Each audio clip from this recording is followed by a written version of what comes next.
face my foe, I lay them low, I fight them without fear.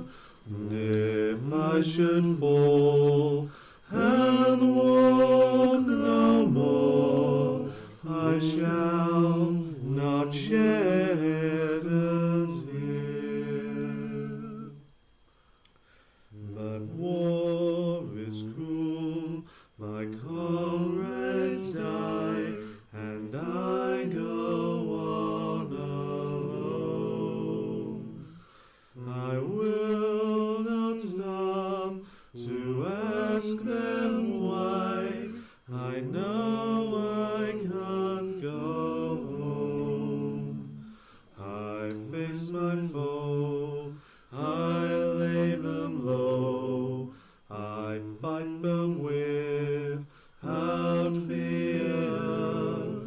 If I should fall and walk no more, I shall not shed a tear.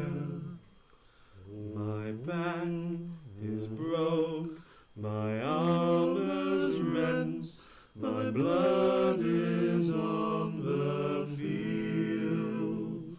My sword is gone, my body's spent, I lie upon my shield. I faced my foe, they laid me low, but I go with a smile.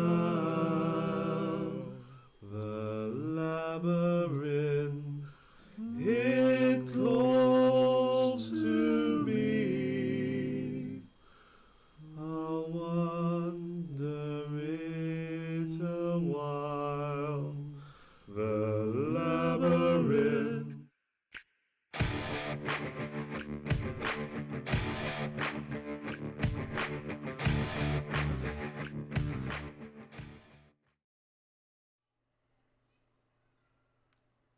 Hello everyone, thanks for coming along.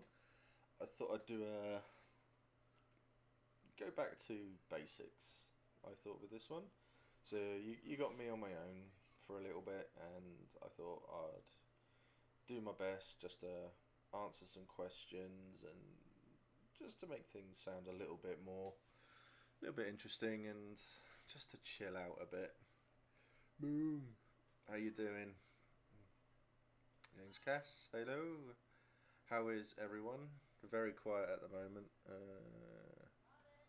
I will turn me up full and see what that does. Rachel, non-panda. It is actually Rachel's birthday today, so if everyone in chat can wish her a happy birthday, that'd be awesome. We are just gonna chill. I'm actually having a nice chilled beer as well. I won't have my normal 12 that I have. Listening and lurking while working, so I won't be chatty. Also, happy birthday. Excellent stuff. That's awesome.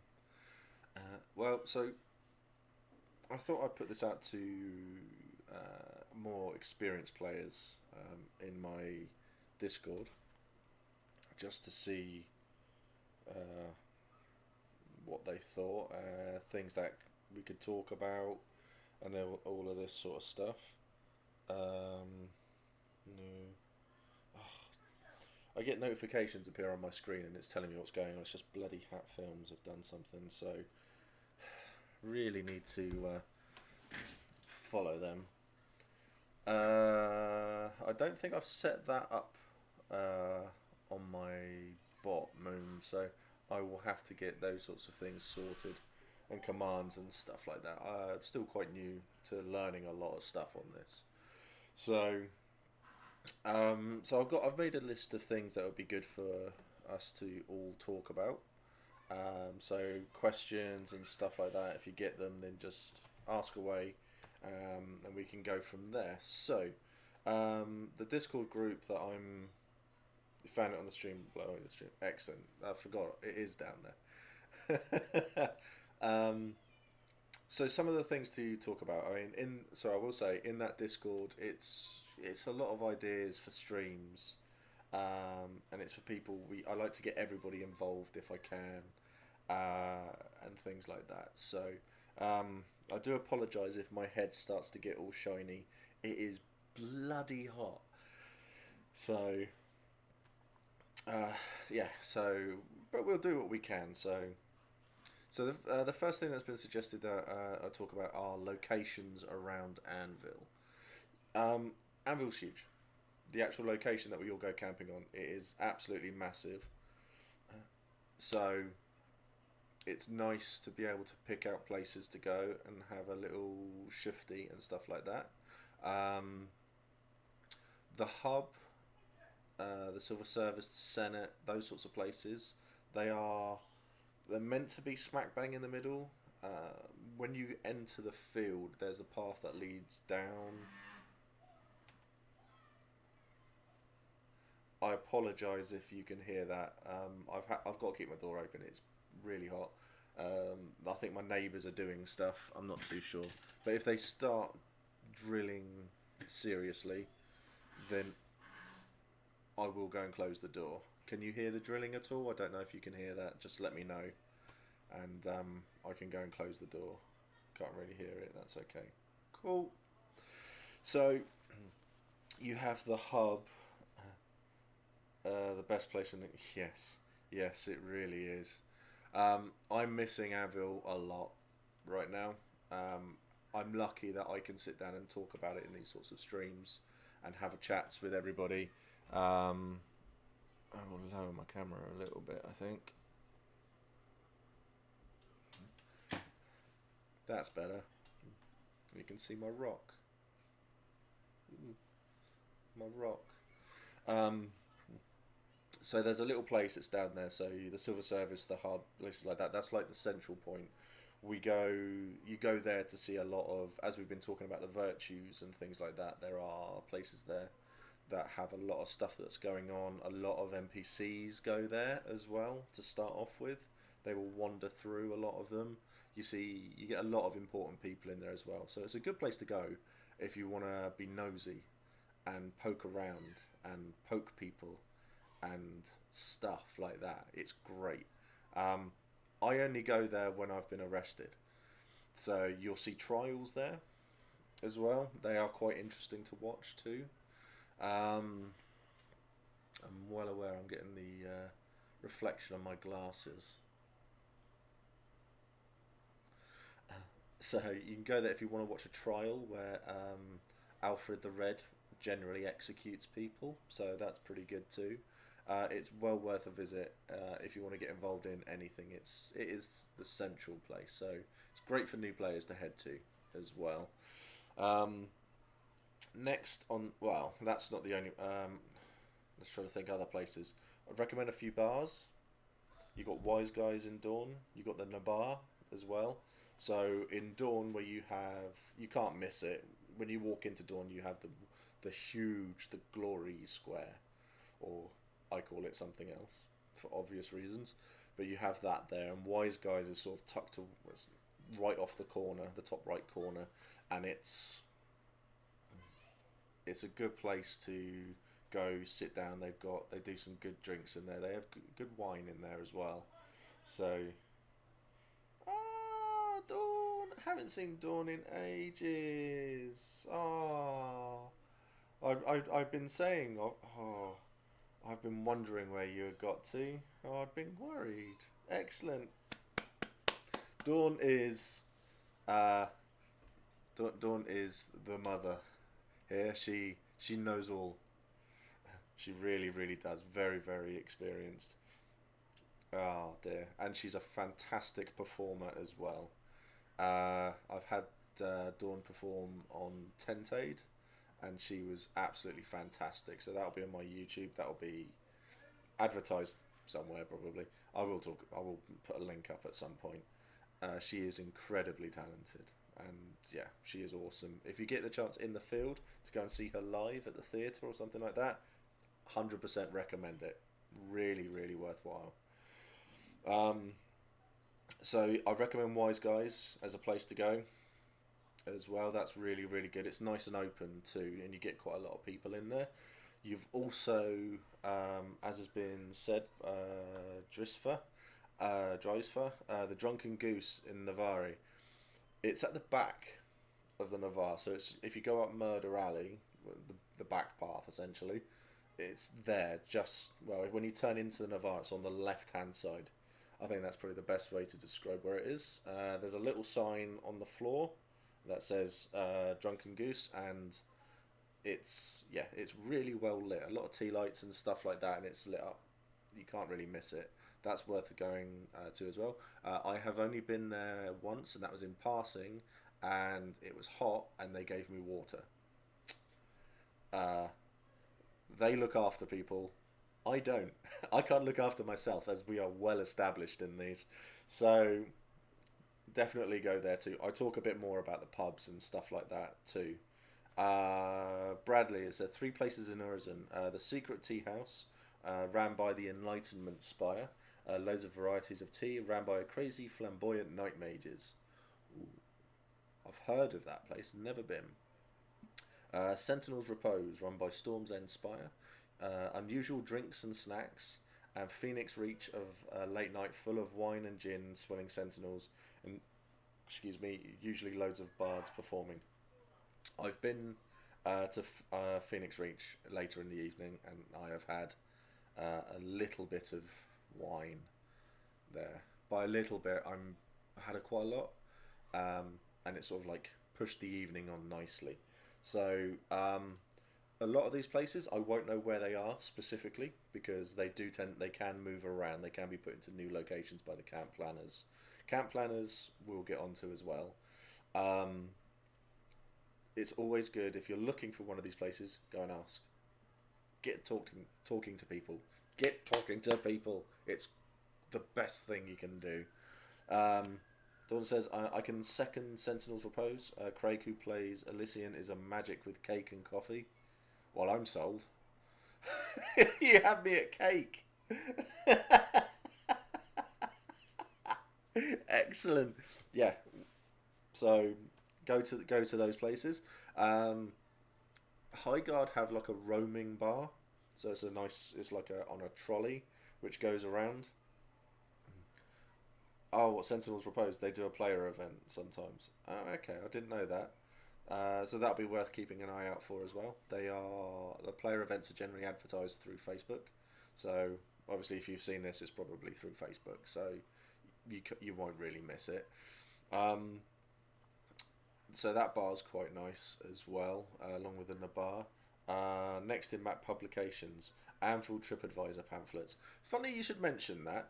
I was having a chat with the guy with Chris, who plays Grim, and we were talking about doing Mac and Grim's guided tours of Anvil, just to see what happens. And we were probably the tour will probably end with us leaving you somewhere as we do a runner. So, but it could be quite interesting, I think. Only a 25% mortality rate. Yeah, that's generous. So, yeah. So we were thinking of doing that as a one-off, just because it could be really, really good fun to do for everyone involved. So we can do that. There's a bar in Varushka. I think it's the Sovereign's Head or the Boar's Head. So I rely on the more experienced people in chat to remind me of these things. That's a wonderful place. They close for one evening, just to be for Navarre and for Varushka rather, and it's great. All you can hear is them singing and having a great time. It's fantastic. I was in there once where they had closed it. They allowed us just to get a drink, and then we left. But it was really, really nice. Love Varushka. Really, really great place to go. Unless they offer you a bit of food to bugger off, in which case don't insult them any more than you already are. The Sovereign's Head is brilliant. Get Lucas to tell the story of Anastasia and the wolves.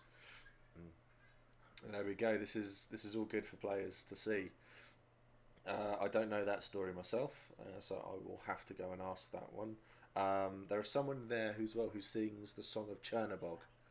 Chernobog the Brave, I think it is. He is, or Chernobog the Courageous.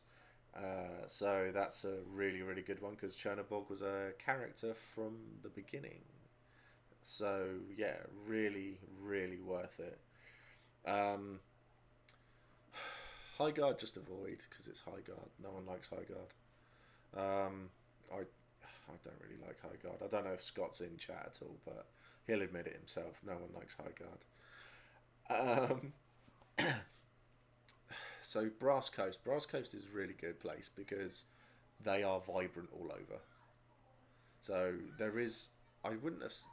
So now, the more I think about this, there are no specific great places to go all in one place. You can't do that, especially with Brass Coast because they have everything. Yeah, as Dawn has said, they used to have the Nispute, but it was before my time. The Nispute was the player. It was too much hassle to run, so it sort of like got stopped, I think, by the players. So, but yeah, that's that. I did hear rumor at one point that it might have been coming back. I think it did a one-off. So that was really, really good. So I was just trying to work my way around. I'm going to say as a place to visit, I'm just going to say the Orcs. There's a new bar in Highguard called Balthazar's Vineyard. Ooh, one I have not been to yet. I will be trying this one out next event. Excellent. So, I like to do pub bar crawls, generally on the Saturday night. Mac and Grim will find people. There'll be hangers on. Jada, hello. How are you doing? Thanks for coming along. So Mac and Grim will go along to all the bars. So we'll drink at our own tent. We'll go Loomies, Wise Guys, and then we'll head all the way around, and then finish off in the Navarre. Bit of song and story time. Then we'll come back. Then we'll take our in-character drugs, and then we'll be up until 4 in the morning. It's great. I really, really love it. There's loads of places though, because I've noticed a lot of places are now doing prosperity bars. They've become incredibly popular. So prosperity bars are places where you can go along, get a drink. Always worth having your own tankards or something like that. So my tankard has been put through the mill a little bit. I don't know if you can see how badly out of shape this is, and how it's been really badly beaten. I've dropped it a few times. There's dents in it.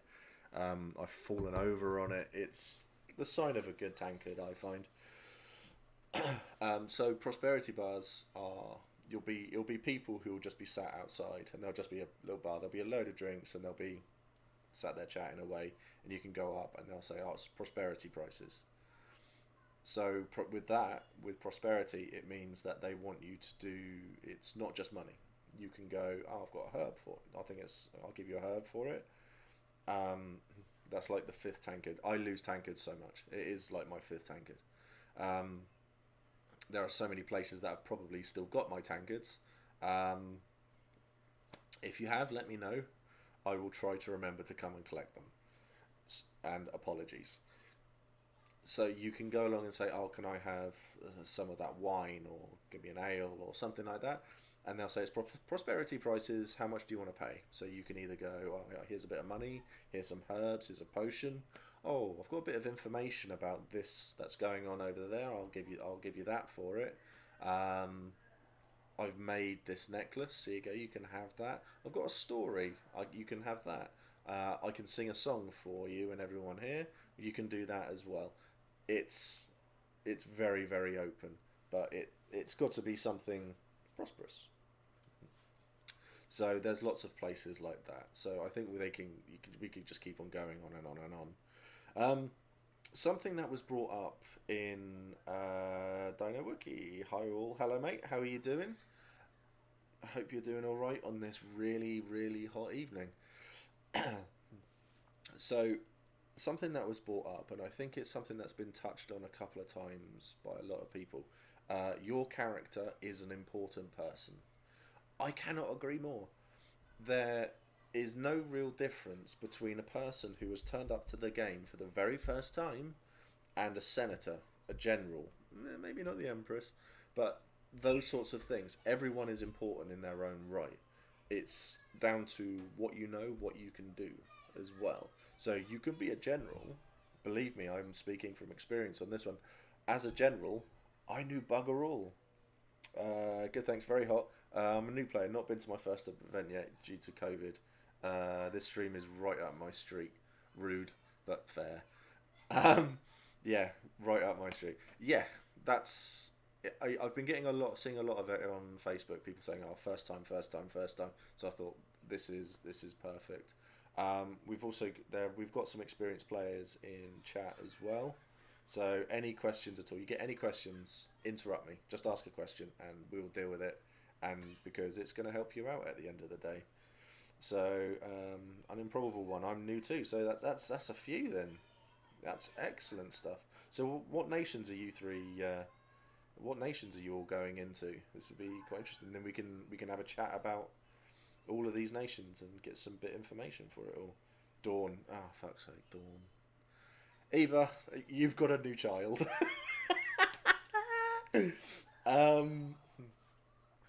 Dawn, I do like Dawn.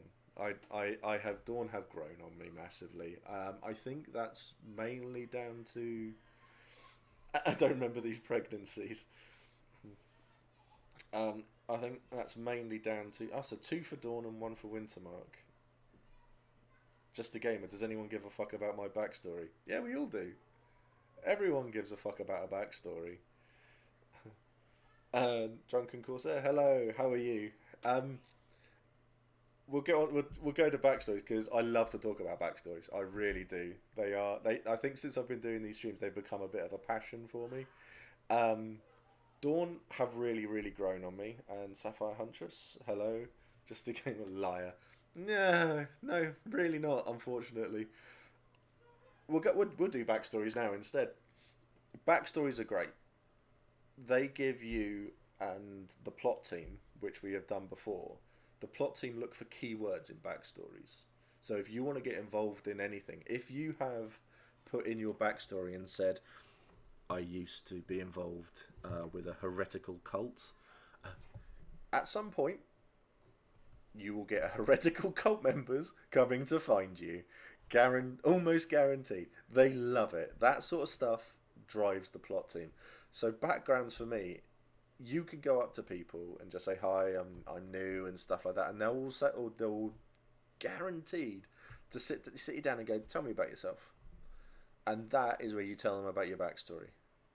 That is when it comes out, and they will say, I know someone else like that. Oh, I know someone else who did this sort of thing, who was involved in that sort of stuff. I know someone else whose parents were involved in that little town or from that village. Yeah, I know that. They're over there. They're over there somewhere. If you go and ask for this person, they'll be able to do it all. It is great. It is so good. Oh, Father Swords, yeah. Yeah, I think that's... I mean, that's the downside to backstories. Everyone has that sort of thing. My current character's backstory is so simple. He had a normal childhood, his parents are still alive, and stuff like that. Stumbles in, did somebody say heresy? Heresy's not... I've discovered is generally not very far from my lips when I'm streaming. I will get onto a bit of heresy because it's good. So that's the great thing about backstories, is that you can do whatever you want in them, and if you use keywords, so Eternals, heresy, cult, the virtues, some anything, really anything, they will pick up on it with that keyword, and it's great. Still to write my backstory, got to have a think, and a bit of a read to try and make it interesting. Yeah, it's good. It's it's pick what you want your character to do and tailor that background to that, and put in some keywords as you are writing it, because it is really worth doing. Give that plot team all of that juice, to just num num num num num down on, and it's great. So, Helen is a big believer in vigilance, and so Larp Romancer is obviously a big believer in loyalty. Excellent. So, if stupidity was a virtue, I'd be an exemplar. It would be great. So, the unimprobable one, mine is pretty standard, I think. Mainly giving stuff to go forward rather than plot stuff. Maybe I should add plot stuff. Definitely. Definitely. Always add plot stuff. Always, always, always, always, always. Think about the sort of things that you want to do, and then go from that. If you want help with it, feel free to chuck me a message. I will happily give you a hand, or I could point you in the right direction, and we can go from there. But I will always, always say put those sorts of plots things in. So, loyalty, assemble, represent. Oh well, there goes the party. So Dawn is, for me personally, Dawn is a nation that has changed quite a lot. They have really grown, and you've seen the change since the beginning to what they are now. Where they used to be running around, glory toting, wanting to fight everyone and everything, they are now. Glory has become something different. It's more entwined with stories, it's more entwined with the virtues, and it's more entwined with the nation. So glory itself has changed. It's become about something else, not just about fighting. And it's been really interesting to find out about. So, just again, who do you play out of curiosity? Yeah, I'm quite interested to hear who everyone is.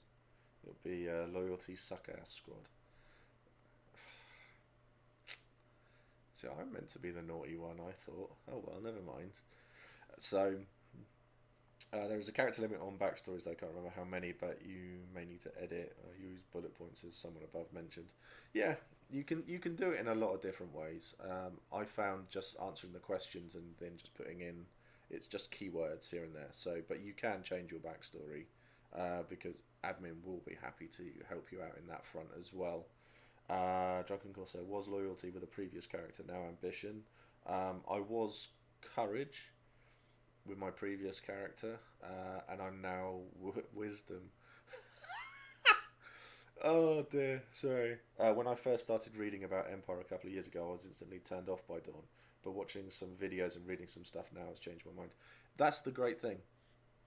When my group initially started with Empire right back at the beginning, so they hadn't even made all the nations yet.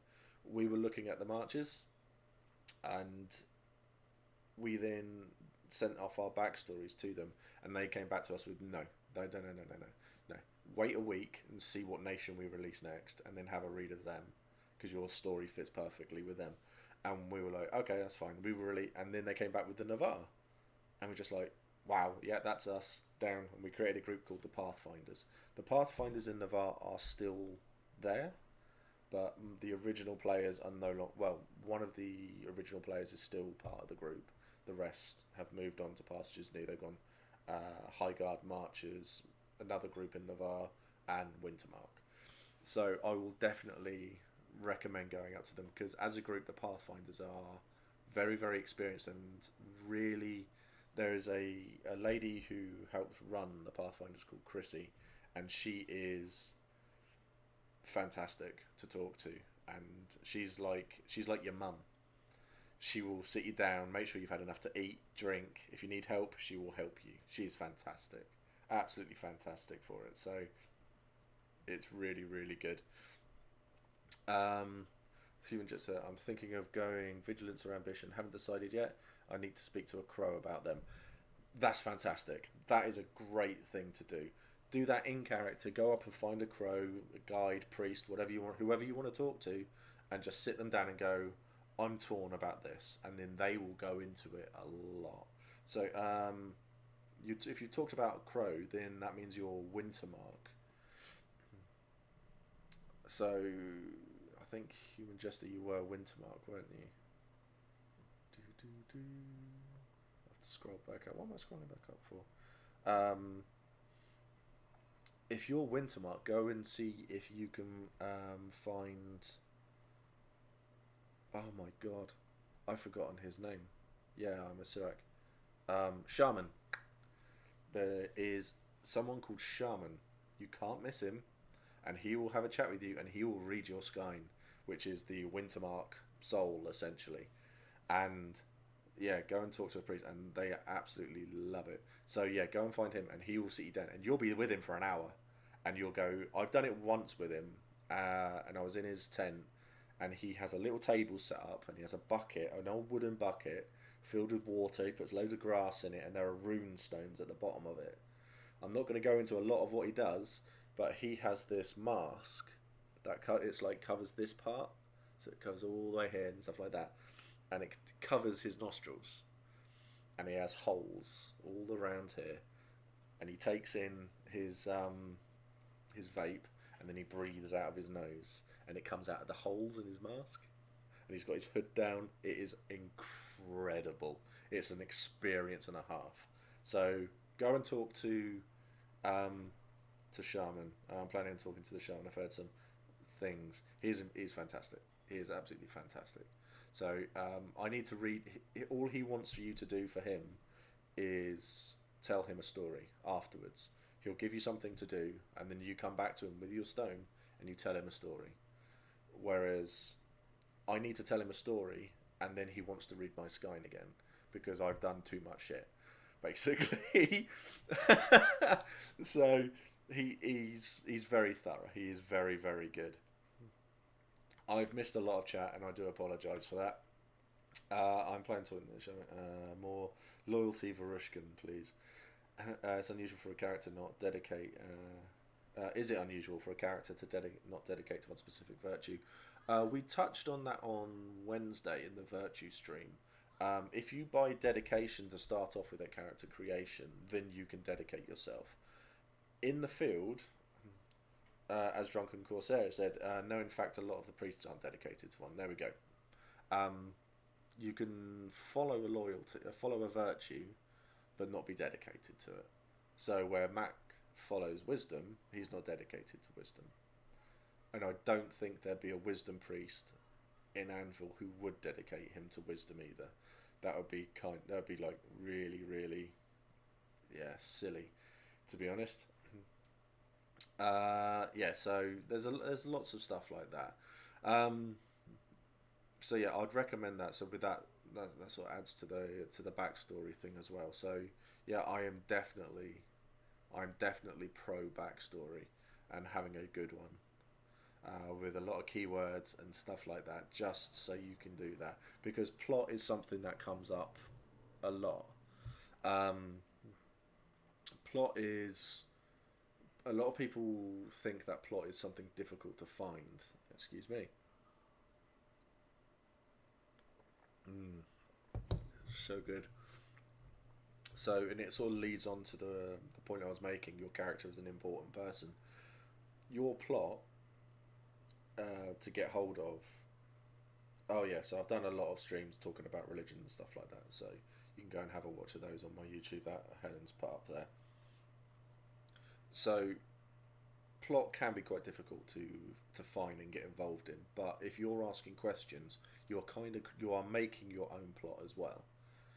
You can get involved in whatever you want to. I had a question from someone messaged me asking about the military game, because that's something I get involved in a lot, and he was saying, "Oh, do I have to go off and like get the generals to like notice me and do all of this, and then how do I become a general and all of that sort of stuff?" And it's just like, well, it's quite easy to be noticed. It's quite easy to do things to get attention, especially in a battle. It's quite easy to do that. A lot of people in battles talk about hard skills. No, don't need them. It's good if you can swing something around, and then you can hit things and you can come back with the stories of, I've done this, this and this. One of the most successful people I know in the military game was a runner, and he rarely took a weapon into the field. He just ran, delivered messages and stuff like that, and his knowledge became so important to the nation that he became a field commander. He is in the running to be a general at some point as well. So there's lots of stuff like that. So every character, you with your background, you can do whatever you want in that field. You can get involved in whatever plot you want to get involved in. It doesn't have to be a specific, oh, I want Eternal plot, so I need to go off and find Eternals. No. Start small, go off and find some ritualists, see if they can do something for you. Get involved with them. See if, I mean, you don't even necessarily have to have magic. You can then just do anything with it. You can just ask them, can I send a message off to this person here, there and everywhere? Can I poke this Eternal and then see if that happens? So, I mean, Mac and Grim are currently challenged the Iron Duke because we are officially the greatest lovers in the entirety of Anvil. So that was what was put down. That was put in the challenge, and we're very interested to see what PD come back with. So, PD, make it a good one. We are really looking forward to it. Donna said, yeah, my backstory was pretty bare bones. So any plot I've been involved with has been a result of being a nosy creature. Nosy creature I see. I've seen what you put next. How was this research conducted?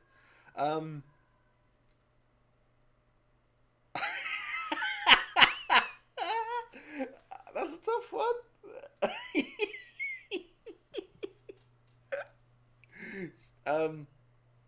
We lied. Basically. Oh, we lied a lot in that. We're the greatest warriors, we're the greatest lovers. We did say we are the greatest friends, but that is true. Question, how much skin is too much skin? From you, Scott, just, full covering, please, mate. That would be great. Yeah. I can't tell if that's a serious question, Scott, so...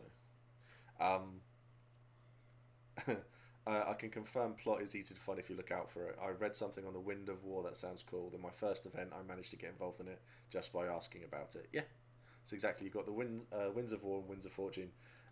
You don't have to read them either. You can go up to people and ask them about them, and they will tell you what's gone on in them, and then you can pick what you want and you like from it, and then go off from that. And then you can get involved in anything that you want to. So there was something in the Winds of War from E4 last year, from before it, and we asked about it because only one person was asking about it all event. So a couple of us, me and Helen, we asked about it all. Helen was leading the questioning on it, and we discovered it all, and we've got a lot to do.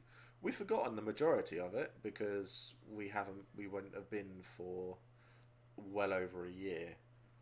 So it's stuff like that. So plot is quite easy to get involved in. Plotting isn't limited to what the plot team throw. It could be conflict between characters. It could be negotiating trade deals, doing priestly things. There is that too. Within Dawn, you can also get romance plot. We haven't really touched on much of that when it comes to Dawn. There is a lot of personal plot. You find your character doesn't like someone.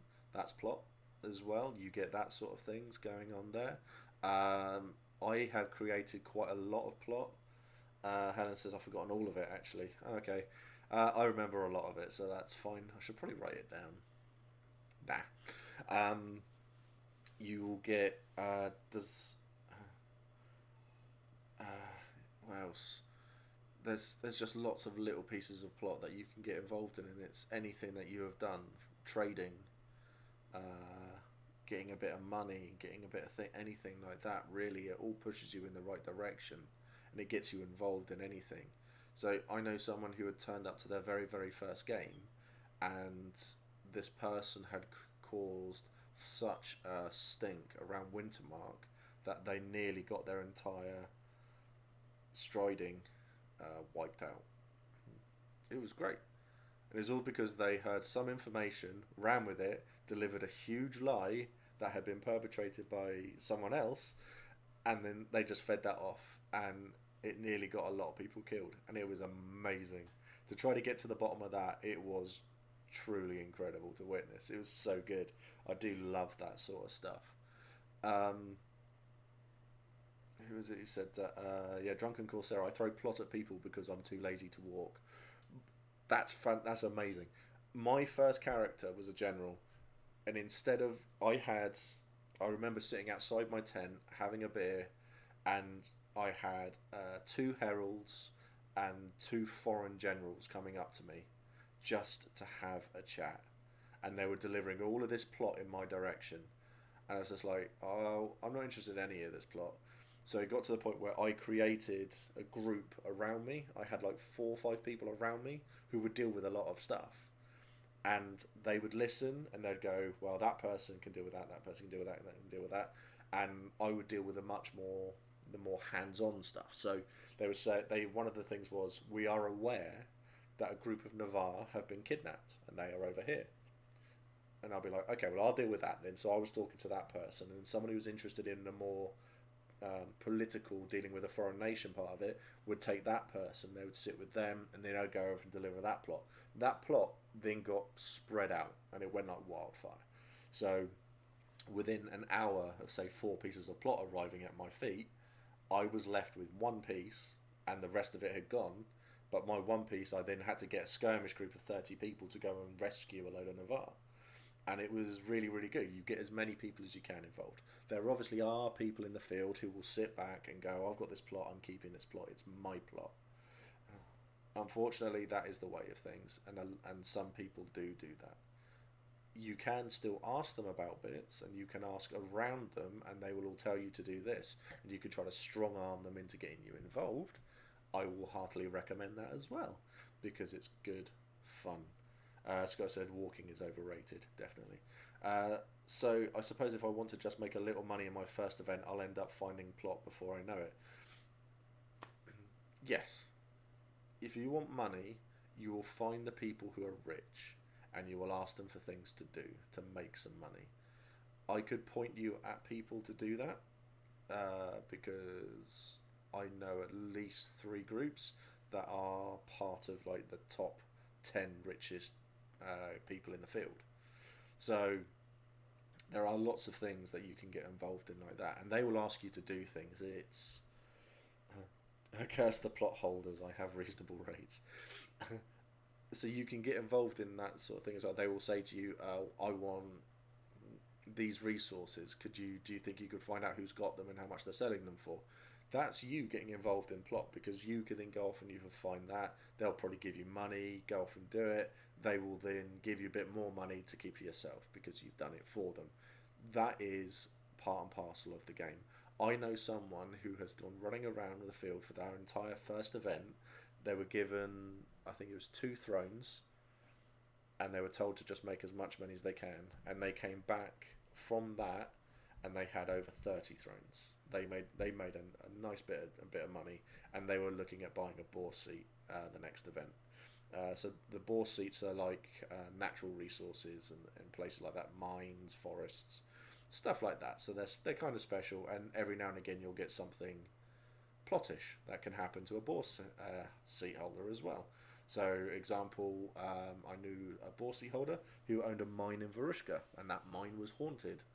And so there was a skirmish arranged for them to go off to this mine, interact with people, find the ghosts, and then go off on that. Gecko go, hey Yeti, hey George, how you doing, mate? I hope you are good. So they went off to that mine, they found all of that stuff, and then they came back. I think they came back with a sword that was dedicated to a false virtue. It was something pretty evil as well. I can't remember what it was though, but it was a funky one. Yeah, so you had all of that sort of stuff too, and it was great because you could just sit there and think, well, I've got all of this stuff now, and I've got this sword that I don't know what it does with. So you have to go off and get all of these people involved, and you do that, and there's so much to it. I've done a lot of plot. The military stuff is the stuff, as I've said, that's where my interests lie at the moment, because I want to become a general again. So I'm going to go on from that. But we'll touch on the hats and getting involved in those sorts of things as well in a little bit. So out of all the points that they've put down as well. So Winds of Fortune, Winds of War. You don't have to read them all. People will happily tell you all about them. Yeah, that's exactly as we've just said. Go up to anybody. So can you tell me about this? If you've heard one thing, go and ask anybody about that thing, and they will always point you in the right direction. They will always say, I don't know anything about this. What's this? And they'll go, well, go and speak to that person. They know what's going on. They know this, this, and this. They can deal with it all. It's fine. And that's great. Make friends with the generals and, more importantly, the adjutants. Yes. That's the big thing there. So the bourse, auction, and trading in general interests me as well as military. So I'm going to build money and relations on my first event. So the generals make the decisions, they think. The adjutants are the ones with the knowledge. The adjutants know everything that's going on because they have to. If a general turns around to an adjutant and says, well, I'm thinking of doing this, what's this? And the adjutant says, we don't want to do that because of this, this, and this, the general will then go, okay, well, we're not going to do it. Nice and simple. Really, really is that simple. So the adjutants are a good one. Being a runner to start off with is fantastic. Finding out who the senators are as well, that is another good way of doing it too. There are lots of ways of getting involved in the military game. A lot of it is dependent on the nation as well. So for like Wintermark, it's the Steiners and stuff. But that's really, really good. My first character, when he became general, he replaced one of the other generals. The other general was a fantastic fighter, but he wasn't so much the leader on the field. He was good with his little unit, but he wasn't good at leading the whole army. So they brought me in to replace him, and that's where I got involved with a lot of stuff, and it was great fun. It's why I want to get involved in it all again. So leading those sorts of things. If you really want to get involved as well, you can ask to lead a skirmish. So for George, Gecko Gamer, skirmishes are smaller fights where you can have anything from 5 people to 100 people involved, and they'll put these out and they'll say this nation and this nation are going to go to. So you could have Navarre and Wintermark are going to Leathaven to fight Valorn to rescue some slaves from whoever over there. So you'll get the Navarre people who are organising the skirmishes, and the Wintermark people. They'll meet up and they'll say, how many do you need for that skirmish? They say, because we got a lot of people interested. They say, well, it's 30 people, and Wintermark can bring 15, Navarre can bring 15. Okay, that's fine, they'll meet up. But you will always get people then at the gate going, I want to get involved with this skirmish. It's like, well, we've got 4 people here. Well, that's fine. As in one incident I was aware of, where a few people turned up to the skirmish and went up to the Navari in charge of the skirmish, so Kiartan 2 Feet, who is a huge man who you don't want to mess with. They literally tried to strong arm him, and he ended up attacking all 3 and forcing them away. And it was great. It was really interesting to watch. So you do get stuff like that, but skirmishes are great fun. If you can do them, get involved in them. They are so much fun. So not if the secret skirmish organising Illuminati have anything to say about it. We want to win, damn it. Yeah. Some skirmishes are quiet. They will be delivered through NPCs, through egregores. So an egregore, a herald, can come up to you and go. That's where skirmish organisers get grumpy. So yeah, Scott. So you can imagine someone like 5'8" trying to tell Justin what to do. Justin's 6'7", so he's not a small man.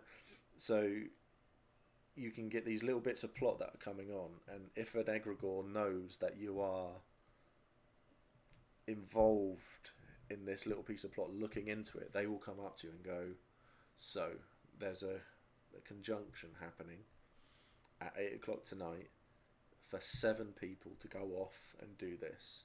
Get some people together and come back and find me because you're going to lead it. And that's it. But all skirmishes aren't just fighting either. I have been involved in a skirmish as a bodyguard to protect 2 diplomats, and they went to a meeting with an orc. There was 8 people on that entire little thing, and the orc's bodyguard, we weren't allowed to do anything. The orc's bodyguard spent the entire thing just trying to provoke me into a fight. And it was, nice bit of diplomacy. They went off to do their diplomacy thing, and I killed the orc and left him in a bush. So I got into so much trouble for doing that. So much trouble for doing that. It was awesome. It was great fun. So definitely a lot of fun, I suppose. It's a different atmosphere from a large scale battle as well. The battles are massive, and I will touch on battles a little bit, because they are a stream on their own. They are huge.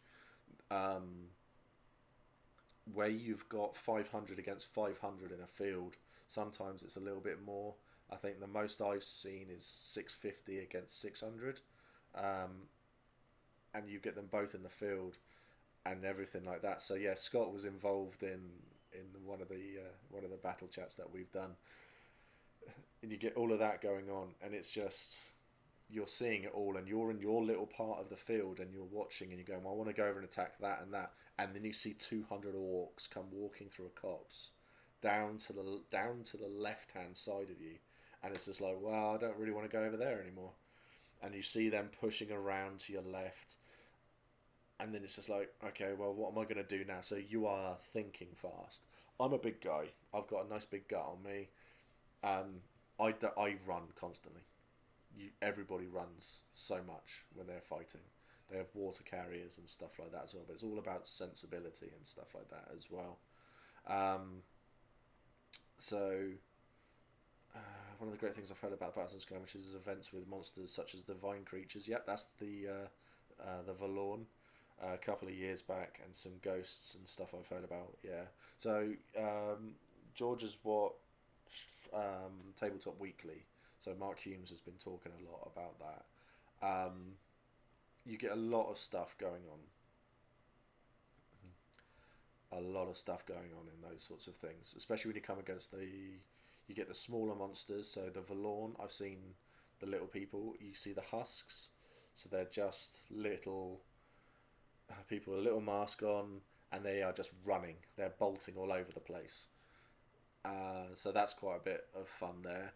You get the war rhinos, the land sharks, the frost giants, the Valorn trees. The Valorn trees are 20 foot tall. They're massive. They had the dragon. They've had the lobster people, Mr. Pinchy. You get sharks. You've had the heralds of Siaka. There's a lot. There's so much. You cannot. You've had. Geez, I can't think. I've been involved in so much. I've seen so many of these things.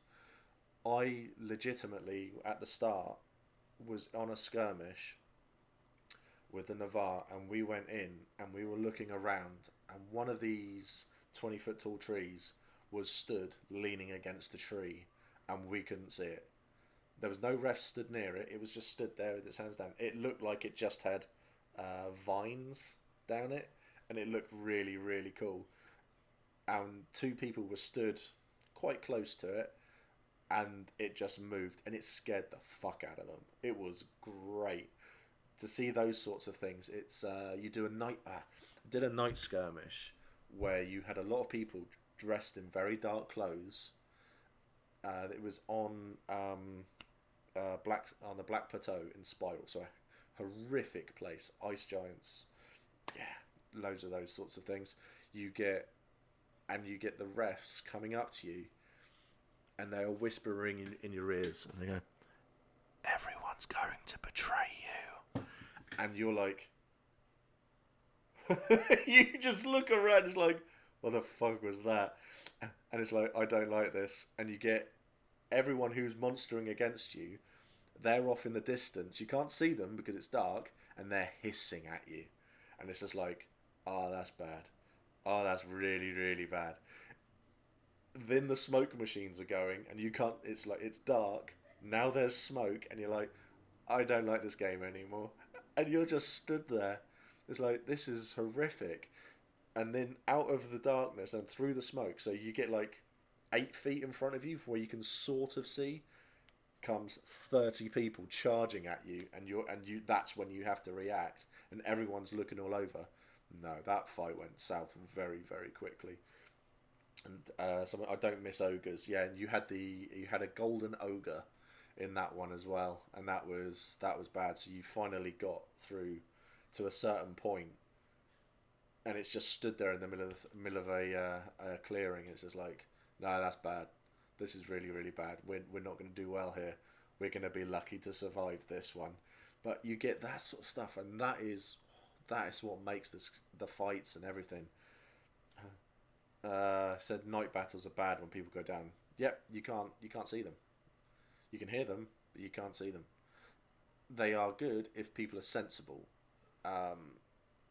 So I've done a night skirmish which had 12 people on it, and that was sneaking into a witch's camp. So this was very, very early on. So this was the enchantress who killed Empress Britta. We snuck into her camp. And we had to try to keep things as quiet as we could. We did. We snuck in. Some of us did, and some of us set everything off, so caused a massive fight. And some of us got to have a chat with an enchantress who wanted to kill us all, and it was really interesting. But the night ones are good if they're done properly. They are they are lit to an extent. So you're walking through pitch black, so you're being very slow and sensible.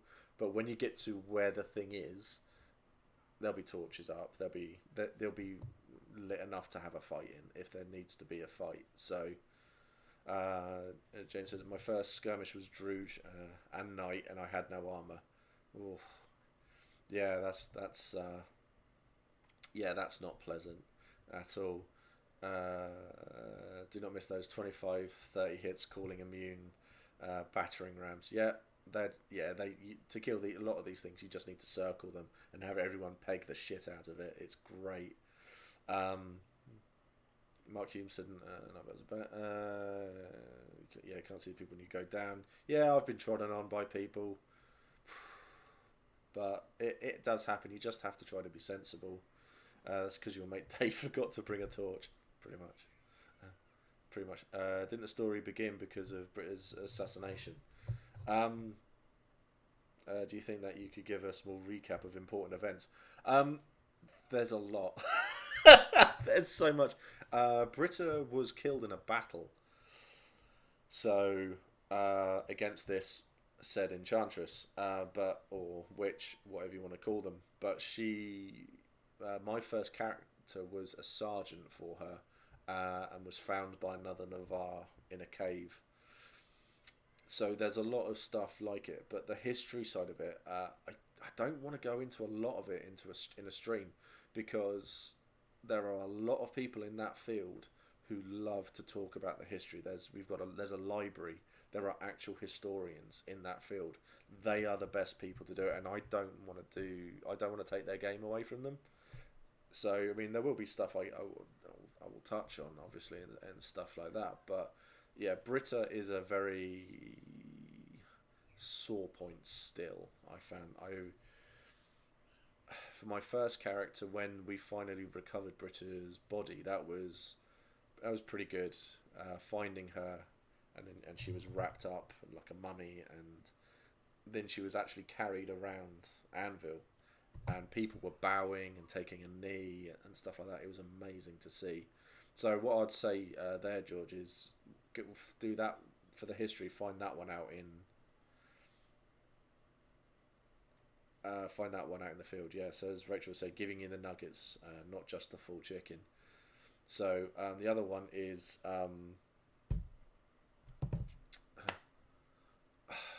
Emperor Nikovar, or my personal favourite Emperor. Yeah, he was criminally insane. He's worth asking about as well. I'll give you that one too. That's a great one to ask about. Anvil, the field gets very dark at night, considering there aren't a lot of lights around. Living in a city caught me off guard how dark it gets in places. Yeah, have a pouch with you and have a torch. I have a modern torch because I don't care if people say, or criminally sane. I don't care if people say, "Oh, that's a torch." It's like, yeah, but I don't want to walk into a ditch or a tree. Thanks. I will have that torch. I will hold it low under my cloak, and it will be just at the floor, a few feet in front of me. But that's where I will shine it, especially when you're walking through the woods. That's where you'll need it the most. So yeah, always have something like that. She really, apart from the song British Glory, I don't encounter much stuff to do with her. Yeah, High Guard, especially. I go in there and I've asked about Britta a couple of times, and they love it. Yeah, that is still a big thing there, because the stuff with this enchantress or slash witch, that was never dealt with. It was never dealt with. It was just, at some point they stopped. People seem to stop giving a shit, to be honest. Well, the majority of the field did anyway. To start off with, she was incredibly important. So Varushka, since she might well rejoin us shortly. That's true. That is true. I have heard of. There are a couple of people who have been reborn. You had that person who. Nope, that's plot. We'll leave that one. I won't bring that one up. But there's a lot of stuff like that. I do have some good news that I finally heard from Twitch. You can you can now show weapons on stream. I'm very happy about this because I thought, oh, I'll bring my weapons out and my last weapons out so I could show them to people so you can get an idea of what's there. Has there ever been bad corruption with the Senate, Synod, and Military Council? There's corruption in everything, I would say, because it's people pushing their own agendas, and it's people trying to manipulate their way through. So, my first character was killed due to corruption. But that was a lot of fun, because if you can make stuff up and get away with it, then it really, really goes well. Highguard did a wonderful, wonderful prank on my first character, and it was absolutely brilliant. It was they tried to frame him as a werewolf, but it really went in his favour. It was great fun. But you'll get anything where there's a group of people, there will always be some form of corruption. Someone can be bought, someone can be bribed, sold, anything, nothing but the truth. It was great, Scott, and I'm still very, very grateful. He's all right now. So there's lots of stuff. There's lots of stuff like that. So I think for new players as well, something else that we'll touch on is. We'll talk on weaponry, I think, as well, for a little bit, because everyone has a preference when it comes to what they want to do and how they want to fight. If you're tall, people like spears. Scott was a bow user. We've had Sam Wheatley in, and he is a bow user. We're getting a lot of bow users around. Pikes and spears and stuff like that, they're very much they're quite popular as well at the moment. I don't know if everyone in chat, if you want to put down what you fight with. The weapons from Larpin, good. I will say again, it depends what you want to fight with. You can go to, in the field, I would always say pick up your weapon in the field. pick up your weapons in the field, because you get to walk around to all the traders in the got both from Larp, and they've been good for what I wanted. There we go. That's a good that's a good thing there. That's a nice bit of support for that one. Zweihander bow, the terrible power of spring magic. Scott. A great sword. Yep, always give things a swing. So looking at getting a bill, awesome. So in the I'm short but I like spears, helps with reach, also means my squishy physic self is further away from getting stabbed. If you're a physic, I would recommend something shorter probably, so you can run a lot faster, because chances are you won't be fighting front line. If you're a physic, they will want you with the healers, so having sword and board or something like that maybe, but it's completely up to you and your preference. So in the opposite the Senate and the Forge, which is the tavern, you have all the market. So you'll have all of the traders there. So Darkblade, having a Larp, chows, irregular props. There's loads. There's too many to mention. They are all there, and you can go into all of them, pick up a weapon, and go, oh, I've got this. Done it. I've got sword coming from Saxon Violence. They are great. I love them. There are a few people around who make their own weapons as well. So Rob Willets and Rob Burden as well. There are a couple that I know. So you can actually go into the traders, pick up a weapon, have a swing with it, try it on. It's the same with the armor and things like that. So you can just go, oh, I like this. Oh yeah, this feels good. Because I'm quite particular when it comes to what I fight with. I don't like things that are way too long. So I quite like claymores. I'd like to have a claymore, but I will probably never fight with it in a battle, because it doesn't support me for when I get stuck in, because I like to really get stuck in. So I'll also recommend daggers as well. The daggers are great. So my dagger is from Irregular Props. Helen's dagger is from, I don't know where it's from, I can't remember. I plan on being a physic archer, which means carrying a lot of stuff. Yes. Yes, yeah, you really, really will. Stuff like mages, priests and warriors, is it like D&D classes, or can you use any weapons? There are a couple of weapon specific skills that you need. So weapon master means that you can use a weapon over 42 inches.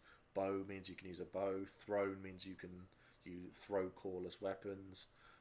Ambidextrous means you can fight with a weapon in each hand. Shield means you can fight sword and board. So might be skin more again. So I'll show you. So this is Helen's knife. Well, just to prove that it is not a real knife. But this is Helen's little blade. So that she uses. It's all right. This is mine because it's better. So yeah, definitely fake. So you can't feel the core, so it will pass weapons check. But yeah, this was Irregular Props. I really like this. So I'll always recommend having a knife or something like that. Yeah, I'm currently in my room looking at my greatsword, 2 one-handed swords and a dagger. Yeah, see, we keep ours in the bedroom, and they are just, I love them. So I know, the Thane of my hall, Alex Smith, he fights with sword and board and spear. So his shield is massive. So when he wants to actually get stuck into a fight, he'll go sword and board, and he will then push forward, and it's really, really good. But if it's going to be something a bit more distant, it's going to be a line fight, he'll take his spear. He'll still have his sword with him, but he'll have his spear. And that's so. I did at one point own a dozen weapons, but I sold or donated most of them. Yeah, and the more you do LARP, the more weapons you actually own. You gain more stuff. So you have that. Then you get. There are people who actually have flails and stuff like that. LARP say flails. so they swing them around with a shield as well. I'll show you Helen's very ornately decorated swords. So this is pommel. Is it the same as Alex Films as Hat Films? Yes, mate. So if you've watched, I will say, if you've watched Mark Hume's tabletop weekly videos, where me, Smith, Trot, a few others, we started up. We all came up with her stall, and we all sort of joined it together when it came and started. So this is Helen's sword. It is incredibly ornate, and it is insanely light. So she has the pair. So they are incredibly light. So that's how Smith fights. Then you get Trot, who fights. He has his staff of Imperial Mastery. So it means he can do all the spells pretty much, all the calls with something like that anyway, and magic-y stuff. So he does a lot of stuff like that. So he's very keep people at distance and things, and it's really, really good. And he starts twatting people with that, and it's great fun. So that's really, really cool. Yeah, so as Matt does, just put in, staff of Imperial Mastery. So it was, what nations are the players these weapons for? You might have to reword that. What nations are the players these weapons for? Oh, right. So me and Helen, we're both Wintermark. So Wintermark has I think everyone thinks of Wintermark and they're line fighters. They'll just form the line. They'll get sword and shield, and just be form up, hold the line. That's then done. There is part of the brief. It doesn't refer to berserkers as such. It refers to the Calavesi, parts of the Calavesi who are with their animal totems, who will then do something to themselves, and they'll make the decision that they are just going to go off and do this. So they're a little bit more crazy when it comes to it, which is where my thought comes into it. Sorry, weapon style, looks and designs fit different nations, right? Yeah, they definitely do. If you looked at a shield for Wintermark, say, it would be almost like wood paneling in a circle, something like that, where you'd see like the metal around the outside, obviously all Larp safe and stuff like that, and then you compare it to an Orc shield. They're very, very different styles. Orc shields I've always thought of being more like tower shields, really big, really useful, basically. So Matt Daweswood in chat, he'll be the best one to probably say about orcish weapons. So it's lots of things like that. So what are the next three nations you want to play in order, and why?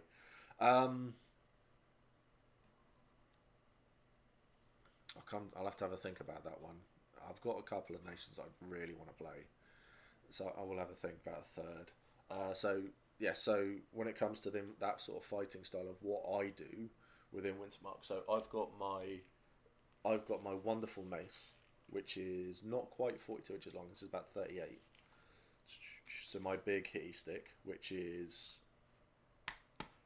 beautiful. I love fighting with this. There is no whip in that whatsoever. You have to be able to pull your blow with that one. And then I've got my custom-made, beautiful, beautiful hammer. And I love this thing. This is very squishy. And when you hit people with this, they know they've been hit with it, but it doesn't hurt. So this is a wonderful, wonderful thing. It's beautiful. I love it. That was made by Rob Willets in Navarre. So Matt has said Imperial Orc Shields. Round shields are preferred, usually painted or daubed with crude symbols. Warcasters often use a kite shield rather than a round shield, both to have the biggest shield possible and to make up for the lack of heavy armour. There we go. So he's just put the link up for Orc look and feel as well. So there are lots of things like that as well. So I would say when you're picking a weapon, go into the traders and have a play around. Pick up something, try things. League are very much like rapiers and things like that. They like those sorts of things. You got to run, George. Okay, thanks for coming along, mate. We'll see you soon, buddy. So the League are quite like that. I've only ever seen one kite shield, and that was one event borrow. And let's not talk about the Untitled Shields. Yeah, that's what I was thinking, mate. So you have lots of you have things like that. You have those sorts of feel to it. The marches are like crossbows and billhooks, so they form a nice big block, and then they just come wading in, and they are interesting. The Navarre are shorter spears, bows, and that they use a lot of poisons. So it's all down to fighting styles. But when it comes to the weapon itself, if you bought a weapon that you really liked, so like Wintermark axes as well, I'm actually going to be buying an axe. Well, I want to get an axe made, to be honest. If you bought a weapon that you loved and you were using it, and someone came up to you, no one should come up to you and say, that doesn't really fit with us. I have seen rapiers in the Navarre. I have seen things that aren't meant to fit with those nations, but they are still there being used. Because if you've spent 60 quid on a weapon, no one should come up to you to say, don't do that. That doesn't work. That's not good. Really, really not good. So, so I have a custom axe being made. Really looking forward to using it. Awesome. That's cool. Yeah, as per the rules, nobody is allowed to criticise your choice of kit. Yeah, that's it. Exactly. So, really, really pick what you want to fight with and what makes you comfortable. For me, it is big hitty things that are solid. So that's why I like my nice little hammer. It's always finding what's comfortable for yourself, because if you're 4'11" and you're swinging around a 7-foot spear, then that's going to look interesting, and you're probably not going to be able to control it properly, and that might be a bit dangerous. But it's all about, especially with bows, it's all about safety. So the poundage on the bow, not shooting someone too closely, things like that. It's all about safety when it comes to fighting at the end of the day. But I don't want to go off on talking about combat and all of that all the time, because we'll be here forever otherwise. When I used to fight in the Navarre, I used a buckler, a rapier, and a spear. There we go. The same point, you're only going to be fighting for 2 hours maximum, so take that into account when picking stuff. Yep. So also when it comes to armour as well, think about things that are sensible for you to wear. So I wear plate, but I wear my plate for specific reasons, for my character. If you want to know, come up and ask me in character. So that's fine. So Matt says, don't worry if your weapons aren't perfect for your nation. As long as it follows the rule, it's definitely a weapon. So no Larp safe pans or fish or rolling pins. I did see a monster, an orc monster with a frying pan once, I have to admit, and that was good. They had a pinny on as well. That was interesting. I haven't seen them since, but that made me chuckle no end. That was great. But there's lots of stuff that you can do like that, especially as a new player. It's now against the rules, is it? Okay, that'll probably be why I've never seen them since then. I'll have to see if I can. I'll see if I can find the photo of that one, because that was good. Yeah, Spadegate. Yeah. So there's lots of stuff like that. So. So there's other things that was put into the Discord as well. So if in doubt, bring a torch and 3 extra pairs of socks. So camping tips. this is all common sense. I find at the end of the day, if you prepare for the worst of extremes of both, then you're covered.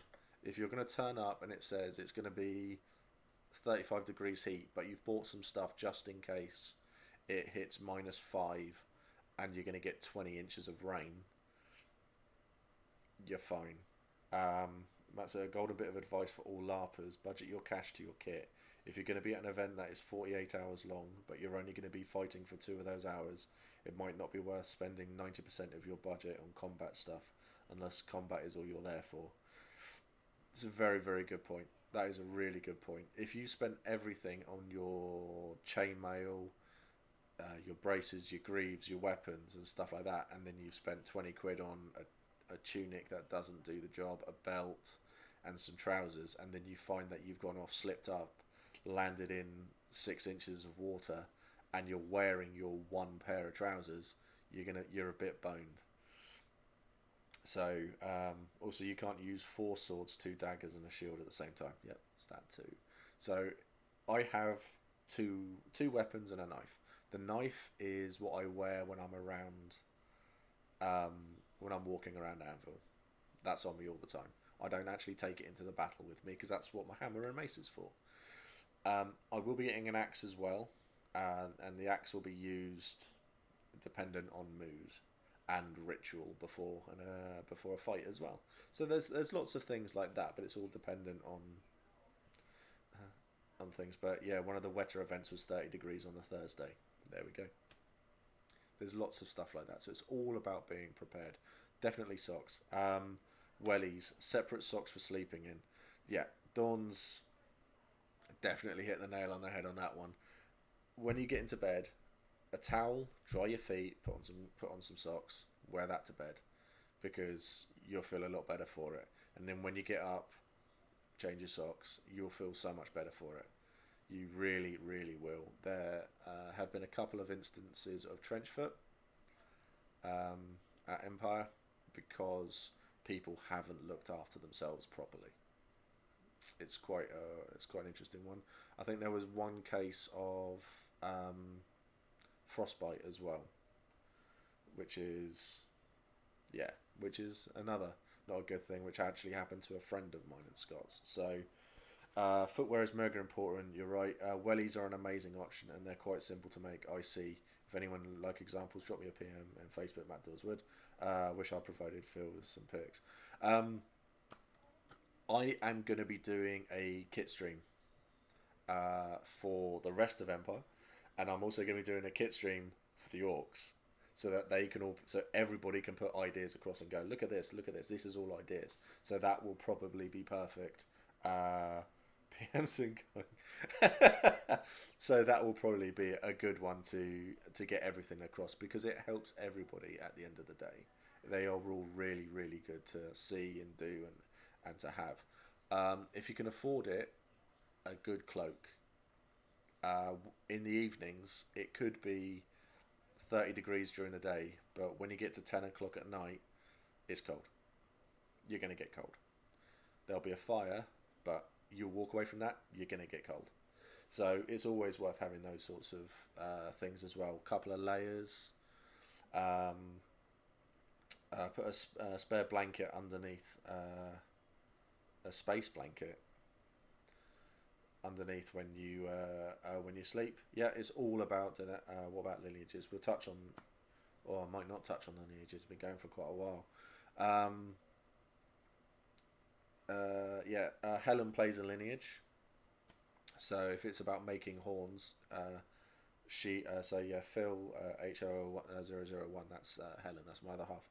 She knows her stuff when it comes to making horns as well. It might be worth you reaching out to High Street Larp, which is a project looking to help people find affordable LARP kit. I will do that.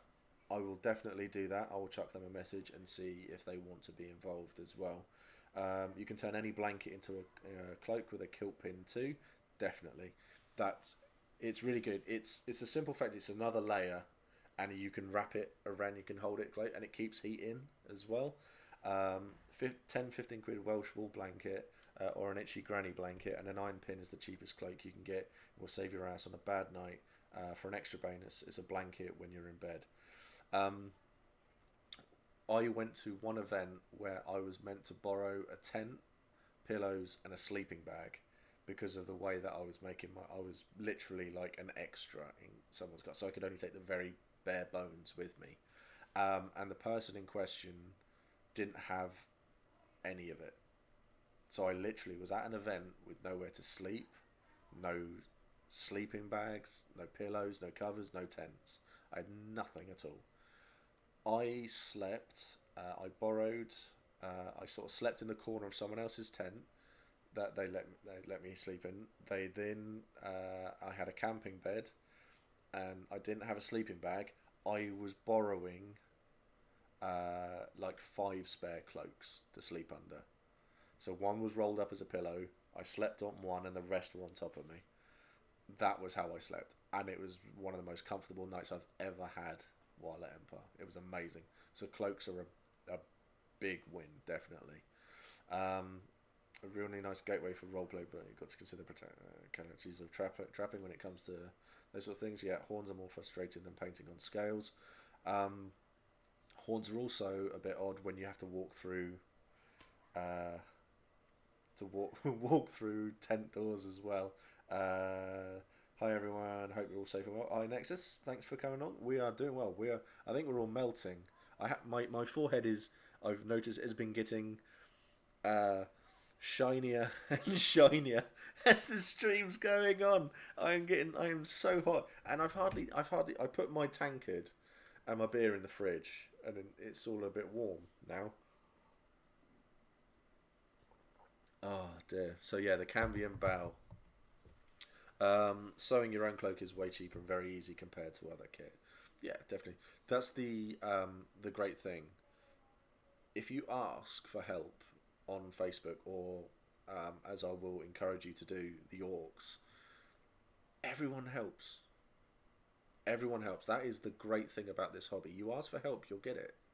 If you're unsure, ask. You'll get help.